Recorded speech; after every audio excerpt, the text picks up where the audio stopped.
விஜயகாந்த். இயற்பெயர் விஜயராஜ். பிறந்த தேதி 25 ஆகஸ்ட் 1952. விருதுநகர் மாவட்டம் அருப்புக்கோட்டைக்கு அருகில் உள்ள ராமநாதபுரம் என்னும் சிற்றூரில் பிறந்தவர். இவரது தந்தை பெயர் அழகர்சாமி, தாயார் பெயர் ஆண்டாள் ஆகும். இவருக்கு 1 வயதான போதே இவரது தாயார் இறந்து விட்டார். சிறுவயதிலேயே இவரது குடும்பம் மதுரைக்கு இடம்பெயர்ந்தது. இதனால் விஜயகாந்த் மதுரையில் மேலமாசி வீதியில் வசித்து வந்தார். இவர் தன் தொடக்க கால பள்ளிப் படிப்பை தேவகோட்டையிலுள்ள தே. பிரித்துவ மேல்நிலைப் பள்ளியிலும் மதுரையிலுள்ள நாடார் உயர்நிலைப் பள்ளியிலும் படித்தார்.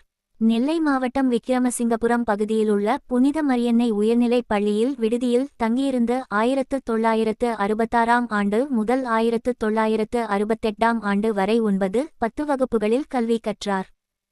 சிறுவயதிலேயே சினிமா மீது கொண்ட ஆர்வத்தால் படிப்பில் இவர் ஆர்வம் காட்டவில்லை. 10ஆம் வகுப்பு வரை இவர் படித்தார். விஜயகாந்த் ஒரு திரைப்பட நடிகரும் தேசிய முற்போக்கு திராவிடக் கழகம் கட்சியின் நிறுவன தலைவரும் ஆவார். இவர் 2006 முதல் 2016 வரை தமிழ்நாடு சட்டமன்ற உறுப்பினராகவும் 2011 ஆண்டு முதல் 2016 ஆண்டு வரை சட்டமன்ற எதிர்க்கட்சித் தலைவராகவும் இருந்துள்ளார். இவர் 150க்கும் மேற்பட்ட திரைப்படங்களில் நடித்துள்ளார். இவர் 2 பிலிம்பேர் விருதுகளையும் 3 தமிழக அரசு திரைப்பட விருதுகளையும் பெற்றுள்ளார். தமிழ்நாட்டின் குடிமக்களுக்கு வழங்கப்படும் மிக உயரிய விருதான கலைமாமணி விருது இவருக்கு 2001 ஆண்டு வழங்கப்பட்டது.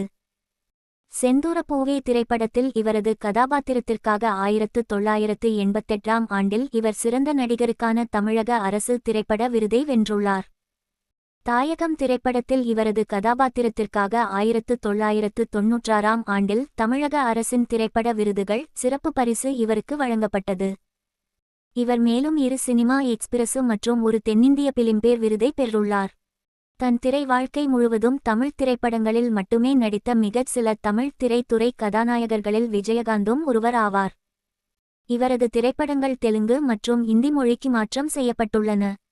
இயக்குனர் மாதவன் என் கேள்விக்கு என்ன பதில் 1978 திரைப்படத்தில் இவரை ரஜினிகாந்தின் தம்பியாக ஒரு துணை கதாபாத்திரத்தில் நடிக்க ஒப்பந்த செய்தார். இவருக்கு 101 ரூபாய் முன் பணமாக கொடுக்கப்பட்டது.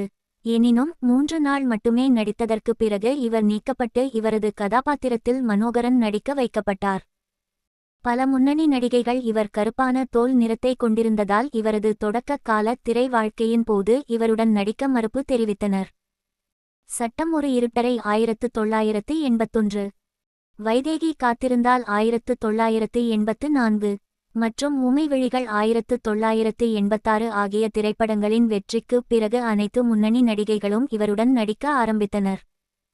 பிறகு இவர் ஓம் சக்தி 1982 என்ற திரைப்படத்தில் வில்லனாக நடித்தார்.